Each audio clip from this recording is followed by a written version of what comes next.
નમસ્કાર વિદ્યાર્થી મિત્રો, આપ સર્વે વિદ્યાર્થી મિત્રોનું સાહેલ સ્માર્ટ એજ્યુકેશન યુટ્યુબ ચેનલ ઉપર સ્વાગત છે। વિદ્યાર્થી મિત્રો, આજના વિડીયોમાં આપણે જોવાના છીએ ધોરણ 9 સામાજિક વિજ્ઞાન પ્રથમ પરીક્ષા માટેનું પ્રશ્નપત્રનું પરિરૂપ અને વિદ્યાર્થી મિત્રો કયા પ્રકરણમાંથી કેટલા ગુણનું પૂછવાનું છે તે બધું જ આપણે આ વિડીયોમાં જોવાના છીએ। તો વિદ્યાર્થી મિત્રો, આ વિડીયોને અંત સુધી જોતા રહો। તો ચાલો આ વિડીયોની શરૂઆત કરીએ। તો સૌપ્રથમ વિદ્યાર્થી મિત્રો, તમે જોઈ શકો છો કે તમારી કુલ 50 ગુણનું પેપર હશે, જેમાં 2 કલાકનો તમને સમય આપવામાં આવતો હોય છે।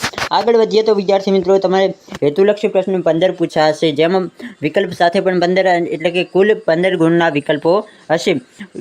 નાના પ્રશ્નો ટૂંક જવાબી પ્રશ્નો કેટલા હશે તો કે 6, જેના 12 ગુણ તમને આપવામાં આવશે। ટૂંક જવાબી પ્રશ્નો બીજા 5 હશે, જેના તમને 15 ગુણ આપવામાં આવશે, એટલે કે એક પ્રશ્ન 3 ગુણનો હશે। પછી છે વિસ્તૃત જવાબી પ્રશ્નો, જે 2 પૂછાશે અને તેના કેટલા ગુણ આપવામાં આવશે તો કે 8, એમ કુલ 50 ગુણનું પેપર હશે અને તમારે કુલ 28 પ્રશ્નો લખવાના હશે, પરંતુ તમારા પેપરમાં તમને 35 પ્રશ્નો જોવા મળશે। આગળ વધીએ તો વિદ્યાર્થી મિત્રો, તમારે પ્રકરણ કયા પ્રકરણમાંથી કેટલા ગુણનું પૂછવાનું છે તે જોઈએ। તે તમારે ખાસ ધ્યાન આપવાનું છે કે કયા પ્રકરણમાંથી કેટલા માર્કનું પૂછાય છે, એનાથી તમને ખબર પડશે કે કયા પ્રકરણ ઉપર વધુ ભાર આપવું અને કયા પ્રકરણને ઓછી તૈયાર કરવું તો ચાલે।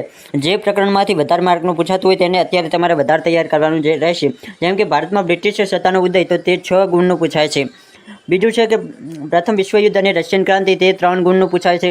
નૂતન વિશ્વ તરફ પ્રયાણ, તે 5 ગુણનું પૂછાય છે। ભારતની રાષ્ટ્રીય ચળવળો 6 ગુણનું પૂછાય છે। ભારતના રાજ્ય બંધારણનું ઘડતર અને લક્ષણો, એ 4 ગુણનું પૂછાય છે। પ્રકરણ 9 મૂળભૂત હકો, મૂળભૂત ફરજો અને રાજનીતિની માર્ગદર્શક સિદ્ધાંતો, તે 6 ગુણનું પૂછાય છે। ભારત સ્થાન ભૂસ્તરીય રચના અને ભૂપૃષ્ઠ, એ 5 ગુણનું પૂછાય છે। ભારત સ્થાન ભૂસ્તરીય રચના અને ભૂપૃષ્ઠ 2, એ 8 ગુણનું પૂછાશે। આગળ વધીએ તો વિદ્યાર્થી મિત્રો, છેલ્લું છે કે જળ પરિવહન, એ તમારે કુલ 7 ગુણનું પૂછાશે। આમ કુલ તમારું 50 ગુણનું પેપર તમને જોવા મળશે અને કુલ તમારે કેટલા પ્રકરણ પૂછવાનું તો કે પહેલું, બીજું, ત્રીજું, ચોથું, 8, 9 અને 13, 14 ને 15 આટલા પ્રકરણ તમારે તૈયાર કરવાના રહેશે। અને જો તમારે આની પીડીએફ જોઈતી હોય તો આપણી ટેલિગ્રામ ચેનલ ઉપર મળી જશે, તો ટેલિગ્રામમાં જોડાવાનું ભૂલશો નહીં। અને અહીં સંપૂર્ણ ડિટેલમાં આપેલું છે કે કેટલા જોડકા, કેટલા વિકલ્પો, કેટલા નાના પ્રશ્નો, કેટલા મોટા પ્રશ્નો, કેટલી તફાવતો કે વિધાન સમજાવો, એ કેટલું પૂછવાનું છે તેના વિશે સંપૂર્ણ આપેલું છે, જે તમે જોઈ શકો છો। અને પીડીએફ ડાઉનલોડ કરવી હોય તો ટેલિગ્રામની લિંક તમને ડિસ્ક્રિપ્શનમાં આપેલી છે, ત્યાંથી જોડાઈ શકો છો।